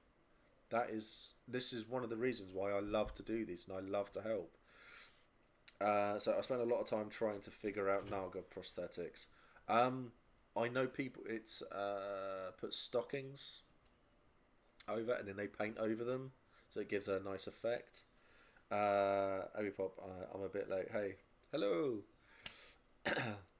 Thanks for coming along. Yeah, better late than never. Yeah, stockings and sprays pro. So I use a lot of snaz for my war paint, which changes constantly. Well, I also use skin transfers as well for my 2 feet tattoo, which sits on my forehead. So it's all, yeah, I've got a scale template. So there's lots of different ways of doing it. Or a setting powder I've seen a lot of people use. I've seen people who buy a little mask for the Nagas as well. I've got a friend who wants to do a Naga. I think it's a Naga. No, what's the fishy ones? I've forgotten what the fishy one's called. No, completely gone. Complete brain fart. Mero, thanks for that. And he wants to do a killer whale. So, yeah, quite interesting. I think he's had to the fishy ones. Wow. Oh, please. I could call them the snaky ones. Or the horny ones. He wants to play Mero. Like, really. Yeah. This is a friend of mine, and he likes to pick something difficult to make and do, but he does really, really well with it. So, there was I did the makeup for the Shark Heralds of Siaka at Play event. Awesome. They say, yeah, the teethy on the sides here. They're really cool. I've seen a Mero who has done Axolotl. That looked awesome. That was Medea Ruth as well. She played it was an anglerfish, I believe, wasn't it? So it must have been a guilty pleasure. They were tearing players apart. Yeah, they were great. So Mero are essentially fish people. Think of it like that. But not fish people like Lovecraftian fish people from like the Cthulhu sorts of things, like Innsmouth and stuff, but more, a lot more fishy characteristics to them. I think that's the best way to describe them. They'll all be on the wiki, the Marrow. So, and there are some fantastic examples there. I'm pretty sure Medea Ruth is on that one actually. She's blue and she has the little light thing coming out of the forehead that actually lit up. So yeah, she was incredible. Her everything was amazing to see. There you go. Cheers, Matt. Thank you for that, mate. So that's all good as well. But it's all about keeping things clean. I also found that in the morning, a cereal bar and get a nice big bottle of water as well by your bed. So when you wake up, because if you drink, you may have had a little bit to drink, so you can wake up, quick cereal bar, have a couple of pints of water, and that sets you going as well. So I will also advise as well, know where the toilets are. Know where the toilets are, because when you get up in the morning, or in the middle of the night, or 2-3 in the morning, and you need the loo, have something easy to put on, something easy to put on your feet, so you can just go to the toilet. Trust me, that is an absolute game changer. So I have a pair of jogging bottoms and a pair of flip-flops that I'll just put on. I don't care how cold it is for me. I will just put that on and I will go to the toilet. So know where your nearest shower block is as well. Yeah, so you can get yourself clean. So if you get that dirty, that hot or anything like that, have that as well. So yeah, see, as Matt said, so another experienced player, wellies all the time, wellies. So Twilight Masquerade. So Twilight Masquerade is something that can make you a lineage. I believe it's random what lineage it will make you, but you have to then fizz rep that lineage and you go from there. So people, no, you pick it. Ah, right, okay. So you pick what lineage you want to do and then you go off and you do that, and yeah, it gives people a lot of different little role play aspects to their game, and it changes things, and it really perks them up, and it picks things up for them, and it gives you more stuff to be involved in, to talk about, and that. So it's really, really, I've seen a lot of people do it. So we got here. There was a guy who spent a bunch of events using Twilight Masquerade ritual to simulate each lineage, and then did an OOC pamphlet on how he achieved each of the fizz reps. That's awesome. See, that sort of thing would be fantastic to see and to put out for people, because actually fizz repping lineages to me could be quite hard. I mean, I thought Draugr at one point, but then I was just like, do I fancy doing all of that all the time? But so I just didn't bother. Toilet related, bring an emergency roll of bog roll. Some bad luck where the OC toilets were low on paper in the middle of the night. Ooh, yeah, but I think everyone's been there. I always buy, I think it's like a 9-pack, because you will hear people going around going, "Oh, has anyone got any bog roll?" So I will always offer that. Bin bags as well, because there's nothing worse at the end of an event when you're looking at people who have taken down and you're seeing their shit everywhere. No one wants it. It means that the people who were there later tidy up after you, and it doesn't go down well. I don't know if Matt does this, because Matt is the camp planner for the Orcs, but I know that a couple of other nations have done it, where they have written down where they find all the rubbish, and they know which group is there, and then they come back to them and go, "You left all your shit there. Don't do that again." So Matt, if you can let me know if that's something that you've done as well. He then did a nice one about how he felt under each masquerade. Night magic is the best. I feel like baby wipes are a need for camping. Baby wipes are great. Gets the makeup off as well. And it just keeps you going. If you're hot, they cool you down. It's good for the under the armpits as well. And yeah, they are pretty good things to have. The wellies are perfect. 5 a.m. nip to loo, slipping them off quickly to go into a no boots tent. 12 inches of rain. Wellies, yeah. I'm quite lucky with my boots, waterproof, and so great. for me. I hate people who just leave rubbish around. We have shamed and reported people in Navarre. Yep, that's my friend Kit, who's the Navarre camp planner. He will actively post into Navarre and say, you've left this here. And stuff. We came across it once before where a couple of groups had left 2 full bags of coal. We took it home because we brought it to the next event and used it. And they left 3 cases of lager. I was so happy. Because we split it up between a couple of people. So we took the beer home and drank it. It was awesome. Very, very happy with that. I've been so desperate I've gone barefoot in a rainstorm. Yeah, I plan on using my combat boots, to be honest, for the ankle support. Would people have a problem with this? No. Wow. No, definitely not, mate. No, there were an instance, I don't know how many people know the old Empire site, where there was a path that went up into the woods from the gate. So it went up like that, and there were ditches on either side that led into the woods. So if you went halfway up to get across, you had to jump. And it didn't go down well because someone jumped across and snapped their ankle. And they were wearing boots that had no ankle support. They were very, not the very first, because that was the one where Maelstrom was, wasn't it? It was not a path, it was a bog in disguise, yeah. Yeah, the only rule around footwear is no trainers. Are there a lot of injuries at events? No. Not lots.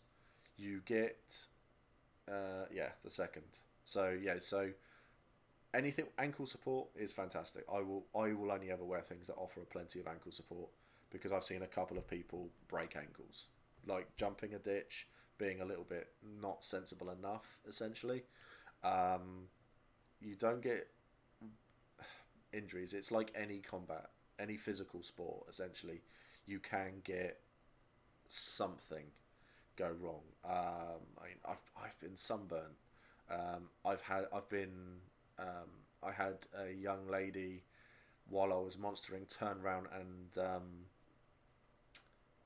punch me in the face with her full steel gauntlet, and she cut my chin open. It was an accident. These things do happen. I'm not saying that everything is completely, everyone hurts themselves and it's all really, really bad. You always get accidents. You always get accidents wherever you go in anything that you do. So I wouldn't worry. There are first aiders on the field. All the battles have first aiders there as well. So if things do happen or you get hurt, you do anything, you go to first aid. You go and say, oh, I've done this. Even if it is a case of, I have got a chronic migraine and I can't shift it. They are there to help. There was someone in the Brass Coast who I helped because it was freezing cold and she was not dressed appropriately. So I ended up having her under my cloak as we walked to first aid so she could warm up. I had thick stuff on, so she had my cloak with her for the rest of the evening and then gave it back. So is it a dedicated team for first aiders? It is an outside team for first aid. They are, I think it's actually St. John's Ambulance, so they are professionals. So I really, really wouldn't worry about anything like that. I have actually been chucked in the back of a car and driven off of the battlefield because someone wearing full plate while I was monstering stood on the side of my knee and bent my leg in a way it's not meant to bend. It didn't break it, but my knee swelled up enough for them to be worried, so they took me out. So it does happen. Seems most events have me helping out someone OC. Yes, PD do have some extremely experienced members on the medic team, but I'm not sure how official it is. They're all St. John's Ambulance, so they do pay specifically to get people, professionals there. Footwear is a choice, it's completely up to you how far you go. First aid team's amazing, definitely. Bear in mind, if you're potentially wearing very heavy clank if you choose to, and that can mean you fall harder than you expect to. I have fallen in a 6-foot hole in a fight. and I was very, very grateful to the monster team for repeatedly hitting me while I was in a hole and lying sort of like on my head. So those sorts of things, that's like a bad case. But then there have been instances where I've fallen down and I've been sort of like wedged between a tree, and you get the refs there, and the monsters just they're stood there. They have a chuckle at your expense, and then they help you up, and then they go, "Well, we're not going to kill you or do anything, so let's just march you over there and let you go," and that's it. And it's really, really good. But it's peaks and troughs. But it's a fight. It's really, really good stuff. 20 years of LARPing, I've had 2 serious injuries, and one was being drunk and wrestling on a Thursday night. And I got man down once after leaping in full armour and landing on my solar plexus like a damn fool. Yes, you are, Scott.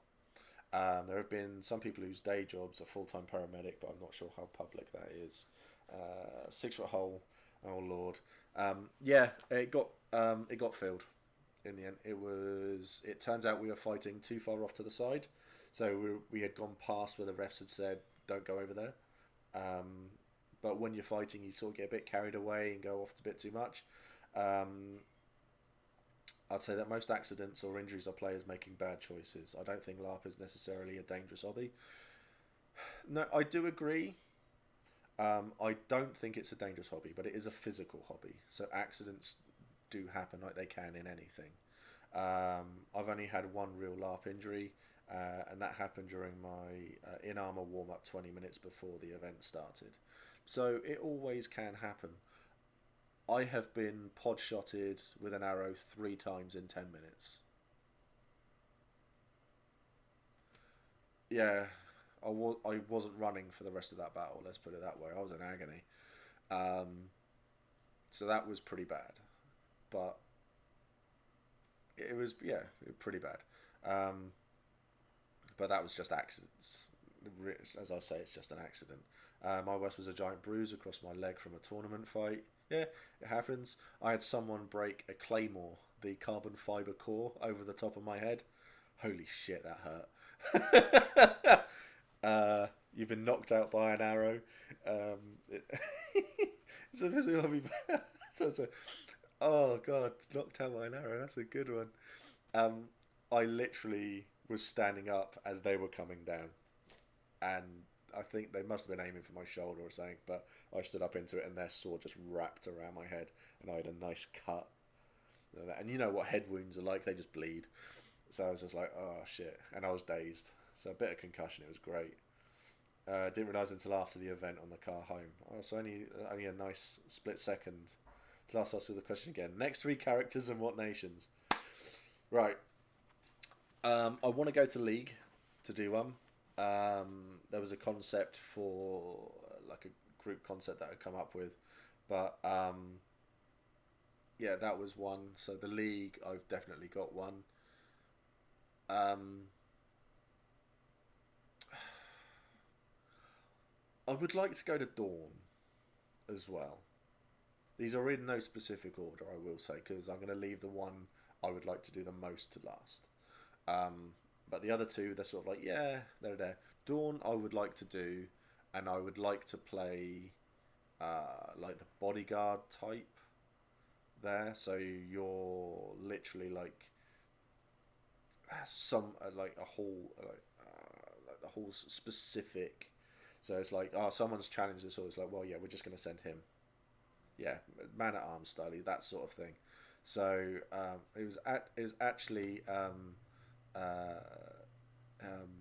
Dawn's husband who gave me the idea of it was something that he had said at one point, and it's sort of like the little light bulb went, and I was like, ooh, I quite like the idea of that. So that's really good. So that's exactly how I'm thinking of playing. Dino Wookie, go for it, mate. I would love to hear how that one goes for you, because you might have someone coming along to join you. Do that. The one I really want to do is an orc. Really want to do an orc. I don't have a specific character concept though for an orc as of yet, but I want to play an orc. I've heard so much about them, and after Seeing the passion that's come through from Matt, and having Smo and Matt on chat and things like that, it's just made me thinking I want to do this. My unit in Wintermark is a line breaker unit, and one of the best moments I've had in a fight ever was supporting the orcs, and they hit a line, and then we hit the line next to them, and then the generals got involved, and we weren't allowed to play with the orcs anymore. I did ignore them for the most part, but that's so I had. If a bit of advice, if you want to do an orc, make sure it's your last character. Very few people leave the nation once they have joined. There we go. So I definitely have an orc character that I would like to do, but the actual specific concept of it I haven't thought of yet. But I would love to play an orc. So I'm going to be a retainer, protector for a specific noble, less for the whole house. Awesome. Because she likes to go and do random things, and the Earl said, please no. Huh. Who's that for? I'm curious now. I'm curious about that one. Because I'm aware of a new... I can't think what they're called in Dawn anymore. They're not halls. They're houses, aren't they? I think. Oh, I can't think of the top. No, mine's gone blank. It's too hot. Yeah, houses. So yeah, I'll be. So which house is that? So Navarre Vate, Navarre Thorn again, and probably a High Guard Unconquered if things go completely wrong. Yeah, I'm looking at Navarre in some variety, but still considering what path to take with that. Yeah, I'd love to have you do. That's awesome. I will definitely. I definitely want to come and play an orc at some point. Depends what you love, really. Yeah, the Navarre are great because they're quite. There's quite a bit of variety when it comes to what you can do with them. So you can pretty much take a lot of different concepts about anything and then go, ooh, I'm going to go off and do this. House Berenor. Oh, no, it's not the one I was thinking of. It's New House. We were all going to E1 together. Because there's someone who I know, and she is starting up her own house. Chai Harker. She's starting up her own house in Dawn. So I was just wondering if you're going to be part of that. The only thing I would say about Protector Knight stuff is that nobles are very independent and ambitious and look for competition. If a noble needs protecting, they could be looking at a test of resolve. Okay, so I'll have to rethink my knight idea then. So Navarre is awesome. It's where I am currently as a Vate and guide. That's awesome. The Navarre are great. They are really good. They're a good party. So we've got to come round on the Thursday for the Not Navarre Tiki Bar. I'm always on site on the Thursdays. I will say this as well, because I mean, how many going? Oh, nearly 2 hours. Wow. I am ashamed to say, if you love messing with Magic, Fate, if you love messing with People, Guide, if you love messing with the Crowds, Guide, you love messing with Internal Organs, Vine. I will say Vine is not an official thing. As of yet, that's still very much in character and very much something that players need to push if they want it to happen. But it is definitely not an official thing. Okay, Vine is something that they want, but that's pretty much it. PD have made no decision on Vines as of yet. I think that's pretty much the official thing when it comes to that. Yeah. You love Money Broker, you love Violence Thorn. But they're not specific to that sort of thing either. I'm ashamed to say I've never in nearly 4 years ventured into the Orcs. The Orcs are great. I will say all new players, go to the Orcs, go and visit. Just chat, go and ask questions, ask about them, because it's well worth it. It really is well worth it.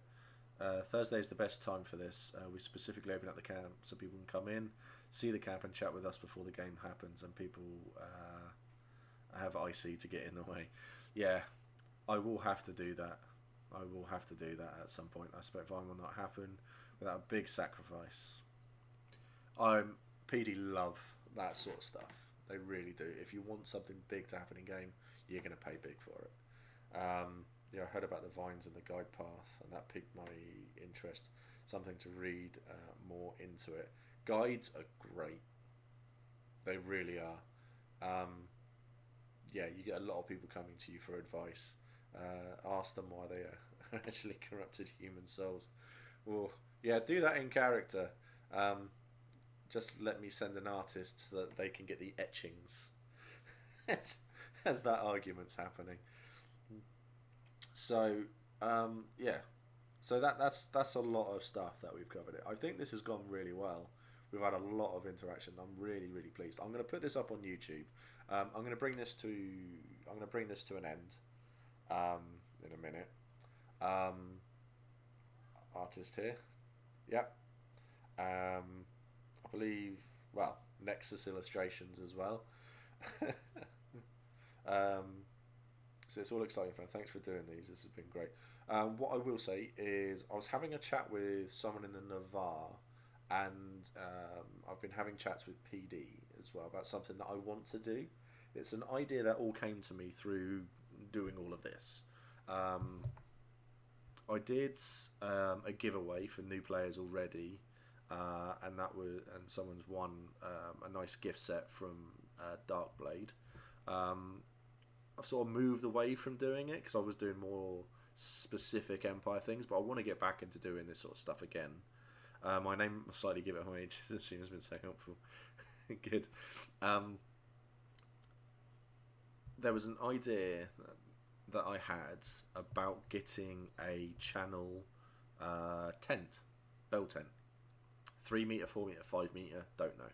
So that when players coming along, or if anyone is struggling within this sort of community that we've got here, there is a tent that's going to be there. I'm not going to use it. It's not for me. It is for everyone here. So that there's a tent here. So if someone comes along and goes, I'm really struggling, then I can go, there's a new player tent there. Or if nobody needs it, it'll be a tent that'll be put up, and then everyone in this community, if they're struggling or anything like that, there is a safe space there. If someone needs to get out of the weather, get away from it all, it's there. But then it will eventually build up. So that is an idea of something that is put across. So if you want to get involved, that would be brilliant. I'm really, really glad I found this group. I'm also having a chat with Darren, because one of the ideas for this tent as well is that when it comes to kit, we're going to get kit to go in with all of that. So if people are coming along, so if someone wants to come along for the very first time and they go, I don't know if it's for me, but I just want to try it, I can go through all of this. We can go, here's the tent, stay there, there's sleeping bag, airbed, pillow, it's all there. We've got kit that people have made and donated to us as well. There's all of this here as well. And I want to see if I can get something where I can put a little bit of money over towards like irregular props. So someone who's coming along can then go and borrow a weapon for an event to try it, just to see what it's got. So we can do things like that. So that's the big thing I want to do. So I really want to, because as I've always said, any money that I've made from this is going on Larp stuff to give away. Legit, so that's something I'd love to get into. I see, yeah. So I just want to give as much back as I can because I'm loving doing this. So yeah, always supporting, always supporting. So if it's something you want to get involved in, you want to help out with, got any ideas for, I'm gonna start doing competitions again. So if you're an experienced player and you've got a bit of kit that you want to give away to a new player, let me know. I did this a while ago, but I sort of moved away from it all because I just forgot, because I am a horrible human being and I apologise. Let me know and I will get all of this arranged. I'll give you my address, you can send it all to me, and then we'll get it together as a nice big hamper thing, and people can go, oh, can I borrow this, can I borrow this, can I borrow this? It's the same for artists and stuff like that. Yeah, Helen, you are a bad person, but I thank you for reminding me. Um, Also, I thought because people were asking about it and people came up with an idea for a merchandise, so I got these T-shirts made up as well. Um, I've now sold four of them. One person has actually bought a T-shirt for me to give away to someone for free as well. He doesn't want to be named, but I'm going to anyway. So a lot of people will know Ben Wagner in chat. He's not here. He's with his family this evening, doing our online call. He bought a third T-shirt to get for me to give away to someone. So he's been absolutely fantastic. He's supported me since the beginning. So I'll do a competition at some point so someone can win that. Kit trades is something that seems to have died off in the past 5 to 6 years. I'd love to see more of it. We'll get. I think in the kit streams we can get that announced. We'll get that announced. If you want one of these T-shirts, message Phil, HO1 Helen, or message myself. Down the bottom in the about bit, there's a donate thing. It's 15 quid, and that's including delivery. Just let me know, put your address and your size. They're large, extra large, and extra extra large. I'm an XXL myself, but these fit me. What do you do with the shirt proceeds? They're going to go towards the tent probably, or I might buy a weapon to give away to someone, but I don't keep any of this money. None of it stays with me at all. If you want to subscribe to me as well, use your Amazon Prime thing, because anytime I get a payout from that as well, I haven't had one yet. I'm due one, but that's going to be buying something to give away to someone as well. So I legitimately do not keep any of this as well. So this is, as Dino has said, this is a community. We are a community, and I want to help as many people as we can. Moom's, Moom, love you so much. Yeah, Twitch Prime if you have Amazon Prime. See, and I got my little alien thingy there as well. Nexus, if you people who do arts and Nexus and Dawn, you want to send me your links, I will be sure to put them there and advertise them as well, because in this sort of time, Dino would, oh my god, this is amazing. Thanks, Helen. Thanks, honey. This is amazing. Thank you so much, everyone. Send me your links as well. So if you want to put any bits of art up or anything like that, let me know. Because I have, as you can see around the outside, these backdrops. So if you've got any pictures that you think, oh, could you show that off? Chuck me a link. Hope train incoming. Oh my god, that's 3. You're all legends.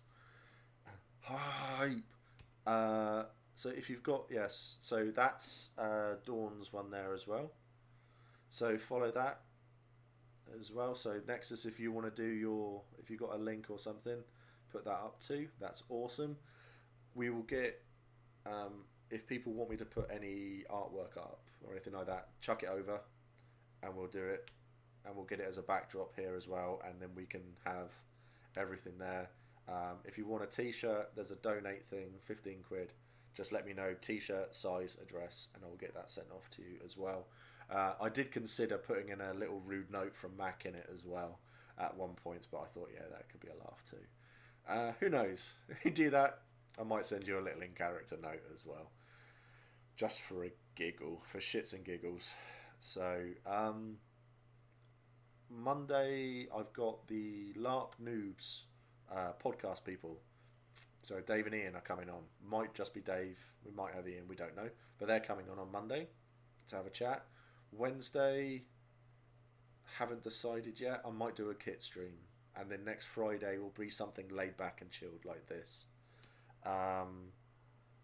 So there we go. Nexus illustration. There's their Instagram there as well. The unimprobable one. Oh my god. Finish the battle chat. Yeah, we'll do another battle chat as well. A week on Monday, I am interviewing Matt Pennington. So, come with questions. Become armed with questions. Okay? Because we're going to get him there. Holy shit, level 2 hype train. I didn't even know that was a thing on my channel. So thanks. So we'll get all of that done. Excited for all the up and coming streams. So yeah, let people know. Let people know I fixed my audio as well. So we'll get everything sorted. I want to get a tent done, and we can do that. So yeah, the 17th is the Matt Pennington stream. So we will get everything sorted here. Audio is bang on now. Fantastic. But yeah, tell everybody. At the next event, I'm also going to have a little meet-up at the beginning. So everybody who comes along here, we've all just met doing this. I want to get everyone together so we can all go hi, hi, hi. And then we'll all go and raid the orcs. So, thank you. Don't want that. Thank you so much, everybody, for coming along to this. I really do appreciate it. It's nice that we've all got the passion, the keen to crack on and get this, to do this. So, yeah. Let me know if there's anything that you want. You can help. My Discord is linked bottom below. I'm on there as Hefty Yeti, so my Discord is normally open. So if you need anything, want anything, struggling with anything, just let me know.